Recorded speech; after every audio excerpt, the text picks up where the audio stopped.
Mon père m'a ordonné d'assister à la somptueuse fête de fiançailles de mon frère préféré pour sauver sa précieuse image. Ils ont pâli en découvrant que je gagnais 3 fois plus qu'eux et que je n'avais pas besoin de leur fortune entachée d'hypocrisie. Si tu n'es pas encore abonné à la chaîne, clique sur le bouton « S'abonner » et active la cloche pour ne rien manquer de nos histoires. Ton soutien compte énormément pour nous. Si cette histoire t'intéresse, laisse-nous un like. J'aimerais aussi savoir de quelle ville tu viens. Écris le nom de ta ville dans les commentaires. Maintenant, commençons l'histoire. Il existe des familles qui sont un port sûr, un refuge contre les tempêtes de la vie. Et puis il y en a d'autres, comme la mienne, qui t'obligent à devenir ton propre phare. À construire ta propre digue, les jointures en sang et lames tannées. La mienne m'a appris à naviguer dans l'obscurité dès mon plus jeune âge. À interpréter le murmure du vent comme un avertissement. Et le silence des étoiles comme une promesse de solitude. Je m'appelle Matteo Villarreal, et voici comment j'ai appris que parfois le plus grand acte d'amour-propre consiste à couper l'ancre qui te relie à un navire en train de couler, même si ce navire porte le nom de ta famille. Je ne me souviens pas de mon enfance avec cette chaleur nostalgique que d'autres décrivent, mais comme une longue succession d'ombres. J'étais l'ombre, la silhouette floue derrière l'éclat aveuglant qu'était mon frère cadet Leonardo. Il était le soleil de notre petit univers familial. Moi, j'étais à peine un satellite terne en orbite autour de lui. Mon père, dont Raphaël Villarreal, était un homme forgé sur l'enclume de l'ambition et du qu'en dira-t-on, propriétaire de la Constructora Villarreal et fils, un nom qui m'a toujours paru une blague cruelle, car le seul fils qui comptait vraiment, c'était Léo. Il ne cachait pas sa préférence. Ma mère, Doña Isabla, était son écho, une femme qui avait troqué sa voix contre le confort de ne jamais contredire le patriarche. Une anecdote illustre bien ma place dans la famille. J'avais 14 ans, et je venais de gagner le premier prix régional d'un concours de robotique avec un prototype conçu en volant des heures de sommeil. Je suis rentré à la maison avec un trophée en acrylique étincelant et un diplôme qui sentait l'encre fraîche et l'effort. J'ai trouvé mon père dans le patio, admirant la voiture de sport flambant neuve qu'il venait d'offrir à Leonardo, 16 ans, pour avoir tout juste réussi son année scolaire. « Ça, c'est une vraie réussite, mon fils !» s'est-il exclamé en lui tapant sur l'épaule, hilar. « Un vrai homme a besoin d'une bonne voiture, pas de tes petits jouets, Matteo. » Mon trophée s'est soudain fait lourd et glacé dans mes mains. Depuis la porte de la cuisine, Doña Isabla a ajouté de son ton apaisant. « Allons, Matteo, laisse ton frère profiter de son moment, tu auras les tiens. » Leonardo, évidemment, a sauté dans la voiture, a fait rugir le moteur et m'a lancé ce sourire de supériorité qu'il aimait tant. J'ai serré les poings jusqu'à enfoncer mes ongles dans mes paumes. L'acrylique de mon trophée paraissait plus terne que jamais. Ce jour-là, quelque chose s'est durci en moi. Le nom Constructora Villarreal et fils sur la façade du bureau de mon père m'a toujours pincé le cœur. Il n'y avait qu'un seul fils dans son radar. Leonardo était l'héritier désigné, le prince qui devait un jour reprendre les rênes de l'Empire malgré son évident désintérêt pour tout ce qui n'était pas dépenser de l'argent et collectionner les conquêtes. Moi, je dévorais des livres de physique, de maths et de programmation. Je rêvais de concevoir, de créer, d'innover. Lorsque l'heure de l'université est venue, mes rêves se sont fracassés contre le mur de la volonté paternelle. Je voulais étudier l'ingénierie mécatronique au Tecnológico de Monterrey, et j'avais quasiment une bourse grâce à mes notes.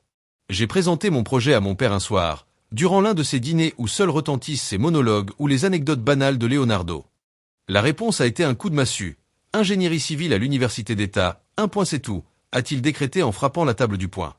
Et pas de bourse ridicule. Ici, l'argent ne manque pas, grâce à Dieu. Tu dois rester près de nous, apprendre le métier depuis les fondations, et surtout, a-t-il ajouté en me fixant durement, je ne veux pas que tu te prennes pour un génie en humiliant ton frère. Ma mère a renchéri, comme toujours, ton père sait ce qui est le mieux, et puis tu resteras près de la maison. L'humiliation m'a brûlé comme de l'acide. Cette nuit-là, seul dans ma chambre tandis que Leonardo ronflait à côté, j'ai pris une décision. J'ai hoché la tête devant mon père, j'ai baissé les yeux, j'ai joué le fils obéissant. Mais, au fond de moi, une promesse silencieuse a pris racine.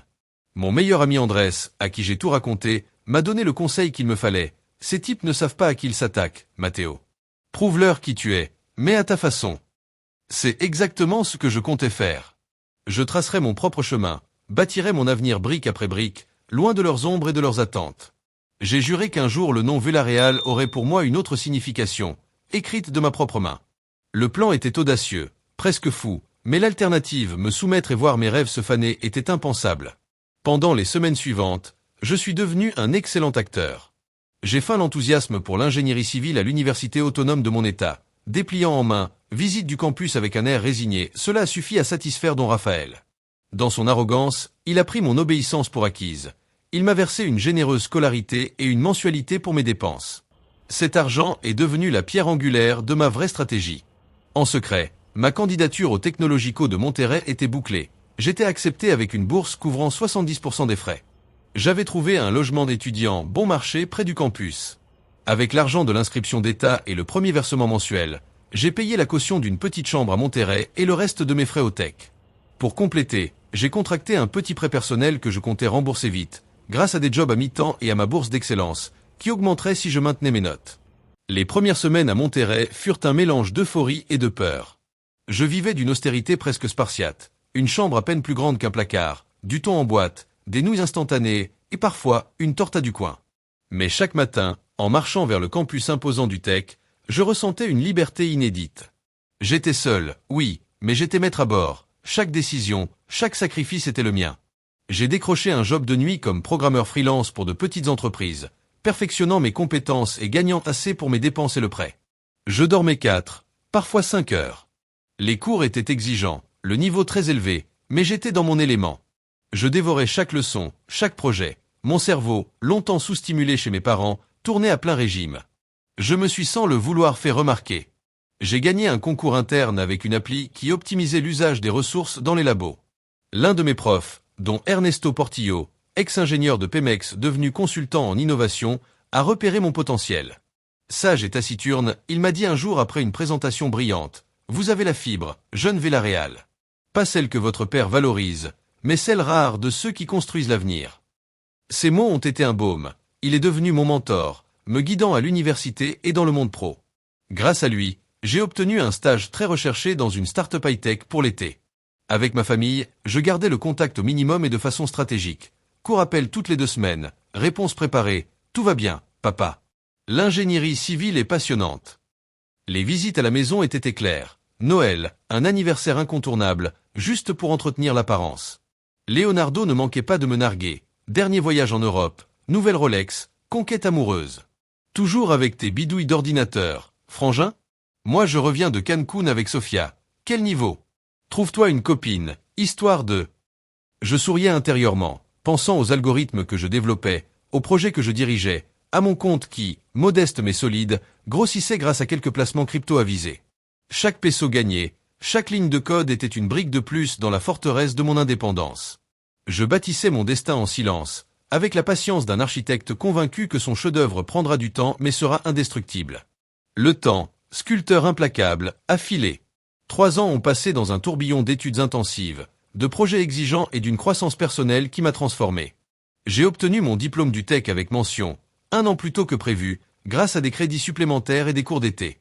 La start-up où j'avais fait mon stage m'a embauché comme développeur senior. En peu de temps, après 2 innovations qui ont fait économiser beaucoup d'argent à l'entreprise, j'ai été promu chef de projet. Mon salaire était plus que généreux, et mes investissements, conseillés par Don Ernesto et mes propres recherches, avaient prospéré. Mon indépendance financière était désormais un fait solide, un secret que je savourais en silence. Puis un mardi après-midi, alors que je vérifiais les plans d'agrandissement de nos bureaux, j'ai reçu un appel d'un numéro inconnu de ma ville natale. La voix de mon père, impérieuse comme toujours mais avec un soupçon d'anxiété, résonna. « Matteo, je suis content de t'avoir. Il faut que tu viennes immédiatement. Ton frère Leonardo se fiance officiellement avec Sofia de Los Alba Contrera, tu te souviens? Une famille très en vue. La fête est au club des industriels dans 15 jours.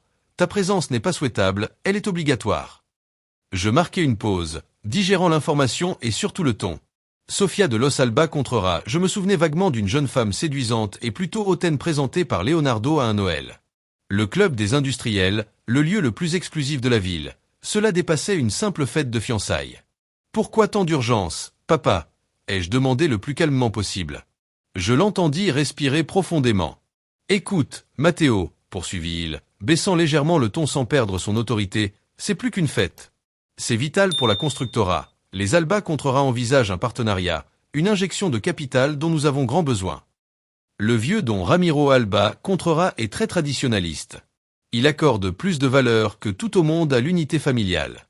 Il doit voir toute la famille Villarreal soudée, solide. Tu comprends? Ta mère est très enthousiaste. Et pour Léo, eh bien, Léo veut le grand spectacle complet. Mais le plus important, Matteo, c'est l'image. Ici, sa voix devint plus dure. Ne me déçois pas sur ce point. Tu sais parfaitement que ta future part d'héritage. Et même certains actifs essentiels de l'entreprise familiale ne tiennent qu'à un fil très fragile, un fil que je contrôle. Je répondis avec un calme qui me surprit moi-même. Papa, je comprends l'importance de tout cela pour toi et pour l'entreprise. Et bien sûr je te remercie de me considérer comme une pièce essentielle de tes plans. Je fis une pause délibérée, laissant mes mots flotter dans l'air. Cependant, j'ai bien peur que ce soit impossible. Impossible, répéta-t-il, sa voix montant d'une octave. Que diable veux-tu dire par impossible? Exactement cela, papa, impossible. Cette semaine-là, j'ai le lancement d'un projet international, dont je suis l'architecte principal et le responsable direct devant nos investisseurs de la Silicon Valley. L'annuler n'est pas une option, cela entraînerait des pertes colossales, et nuirait irréversiblement à ma réputation professionnelle. Tout était vrai, sauf que le lancement avait lieu la semaine suivante. Un petit ajustement chronologique pour renforcer mon refus. Ne me sors pas de prétextes absurdes, Matteo, cria-t-il. Je te donne un ordre, je suis ton père. Et moi, je t'informe de ma réalité professionnelle, papa. Répliquai-je avec la même sérénité. Une réalité, soit dit en passant, que tu ne t'es jamais soucié de connaître. Je suis désolé que nos calendriers ne coïncident pas cette fois. Félicite Leonardo et Sofia de ma part. Avant qu'ils ne puissent rétorquer, je coupai la communication. Mes mains tremblaient légèrement, non pas de peur mais d'adrénaline. Pour la première fois depuis des années, je lui avais tenu tête de façon claire et définitive. Je savais que ce n'était que le calme avant la tempête. Moins de 2 heures plus tard, mon téléphone personnel, celui que j'utilisais rarement en dehors de mon cercle de Monterrey, se mit à vibrer. C'était ma mère. Je pris une grande inspiration avant de répondre. « Matteo, mon fils, comment as-tu pu » commença-t-elle, la voix tremblante, au bord des larmes. C'était le chantage émotionnel à l'état pur. « Comment peux-tu être si cruel avec ton père, avec ton frère? Ton père n'endort plus, Leonardo est dévasté. Et Sofia? Que va-t-elle penser si elle ne voit pas le frère aîné? Ils diront que nous ne sommes pas une famille unie. Pour l'amour de Dieu, reviens sur ta décision. » Je laissai ces mots couler sur moi comme de l'eau. Quand elle reprit enfin son souffle, je répondis, doux mais ferme. Maman, la cruauté que tu évoques n'est que le résultat d'une vie d'engagement et de responsabilité que vous n'avez jamais voulu reconnaître. Ma décision est définitive. Je ne pourrai pas venir. Mais, Matteo, tenta-t-elle. Je la coupai, chose rare. Il n'y a pas de mais, maman. J'ai donné mes raisons. Un jour, peut-être, vous comprendrez. Je raccrochai, le ventre noué d'avoir blessé ma mère, malgré sa complicité passive dans la dynamique familiale.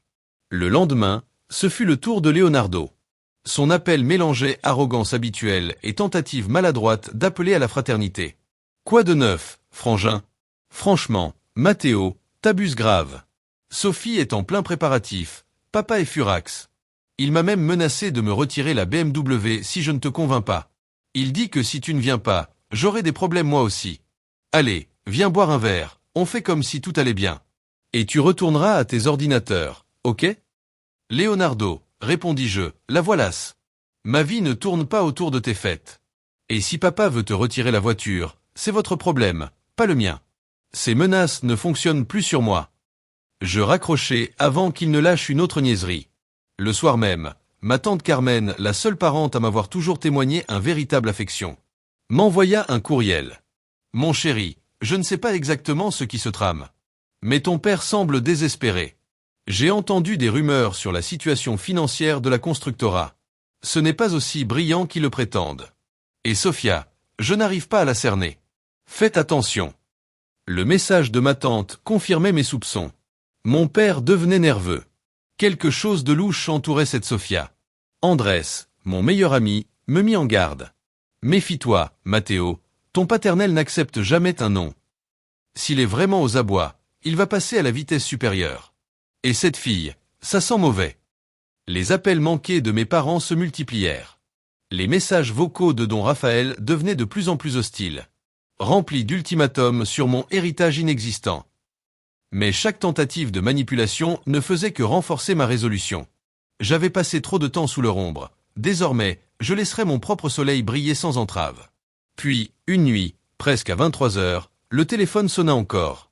C'était don Raphaël, furieux au point de faire vibrer l'écouteur. Matteo Villarreal.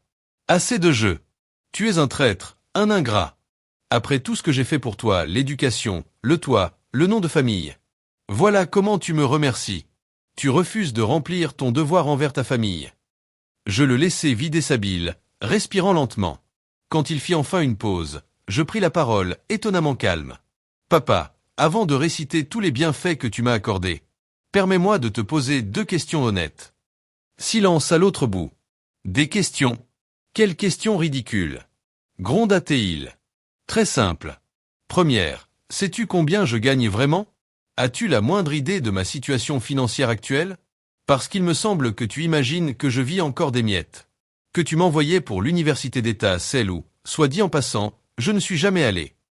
Un silence plus long, chargé de confusion. De quoi parles-tu? Balbutia-t-il. Je parle de la vérité, papa. Parlons chiffres. Sais-tu ce qu'est une licorne technologique? Une start-up valorisée à plus d'1 milliard de dollars. Je suis chef de développement dans une entreprise qui est sur le point de devenir une licorne et qui négocie déjà avec 3 anciens gros clients à toi pour leur offrir des solutions que ta constructora ne peut même pas imaginer. Je l'entendis halter. Tu mens. C'est impossible. Tu es étudiant en ingénierie civile. Erreur, papa. J'ai obtenu il y a 2 ans un diplôme d'ingénierie mécatronique du Tech, mention honorifique, avec une bourse de 100% grâce à mes notes. Il balbutia, désorienté. Et l'argent que je t'envoyais? Bien utile, répondis-je sans ironie.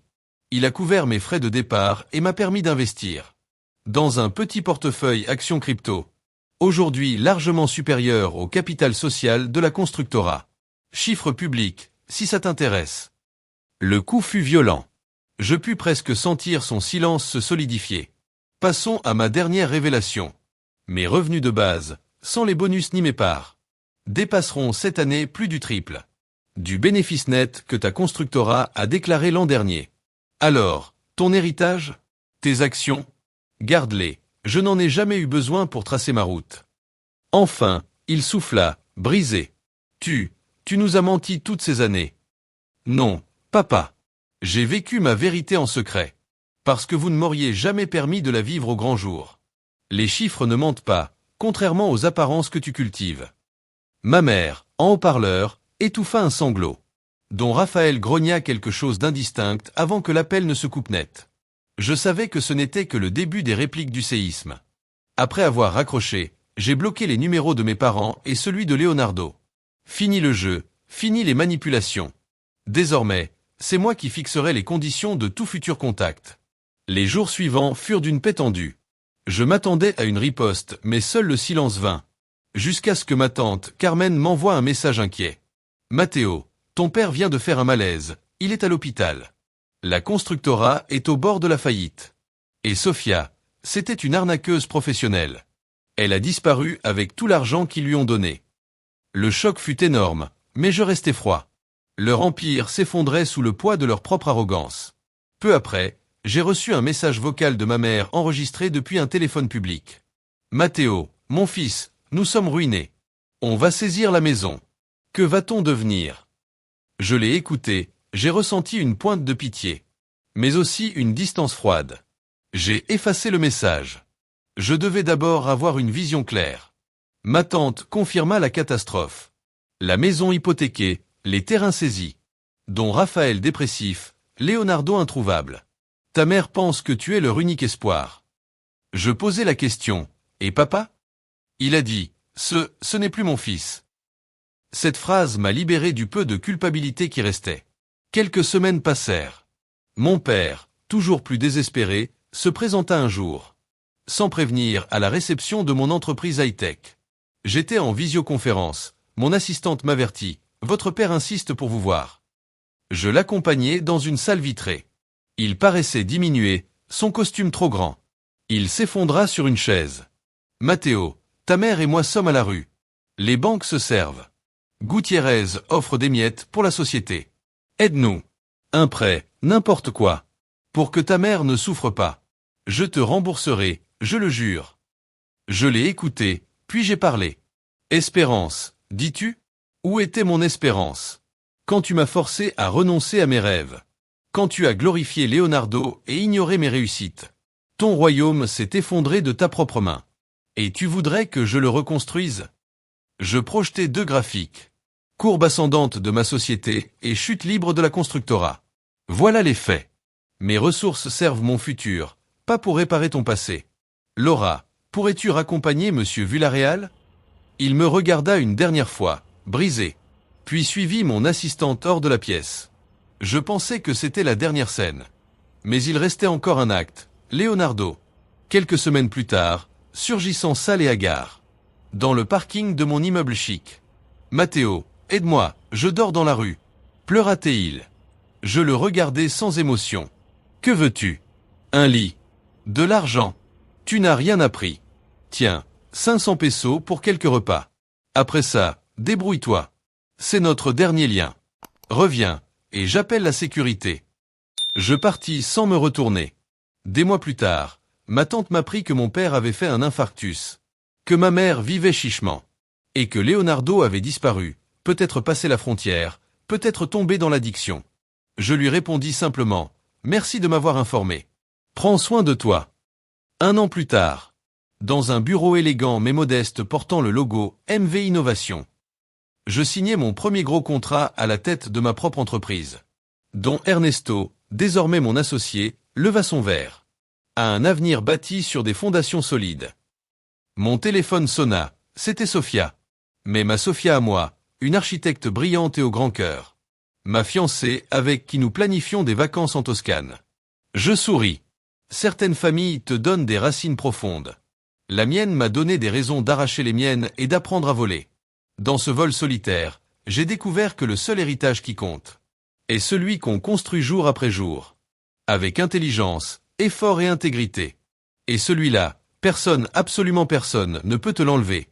Je m'appelle toujours Matteo Villarreal. Mais désormais, ce nom résonne avec la force de ma propre création.